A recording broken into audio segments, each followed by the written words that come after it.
question is, if you're not feeling well and you stay home and you're pretty sure that you have the flu, how do you know if it's the regular seasonal flu or if it's the swine flu? All influenza viruses result in a constellation of symptoms that include fever, chills, achiness in your muscles and in your joints. It's not possible really to tell just from experiencing it whether or not you have the standard seasonal flu versus the swine flu.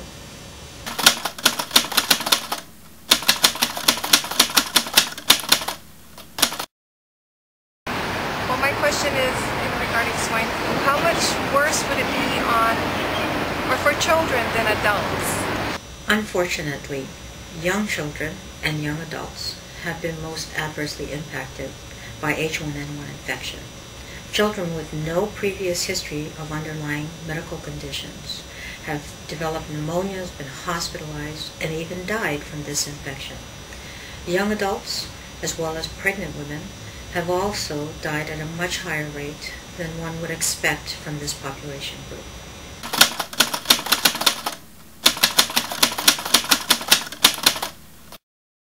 My question would be, what data or evidence can you support from an independent researcher on the effectiveness of the H1N1 vaccine?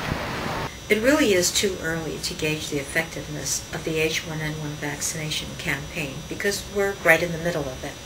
And there really aren't any independent companies that I'm aware of at any rate that are studying this matter.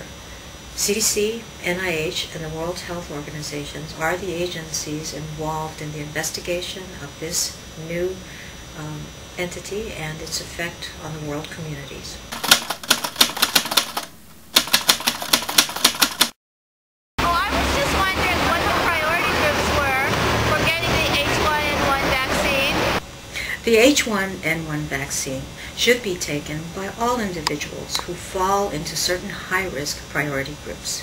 These include pregnant women, caregivers of children who are less than 6 months of age who will be unable to take a vaccine, individuals who are 6 months to 24 years of age, and those persons who are 25 to 64 who have a chronic medical condition which predisposes them to severe reactions should they have an H1N1 infection. We also include all healthcare personnel.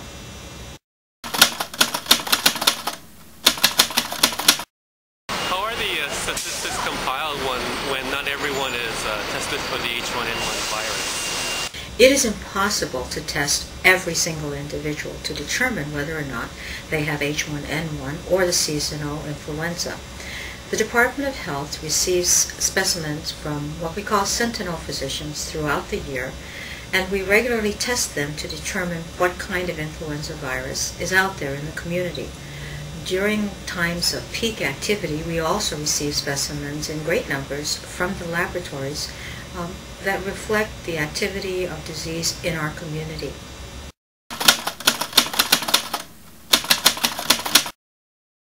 In the meantime, do all that you can by covering your cough, washing your hands frequently. If you are ill, don't go to work. If your children are ill, please keep them home from school. Contact your physician whenever your symptoms appear to be more than the usual that you've ever expected. Together, we can stop the spread of H1N1 in our community.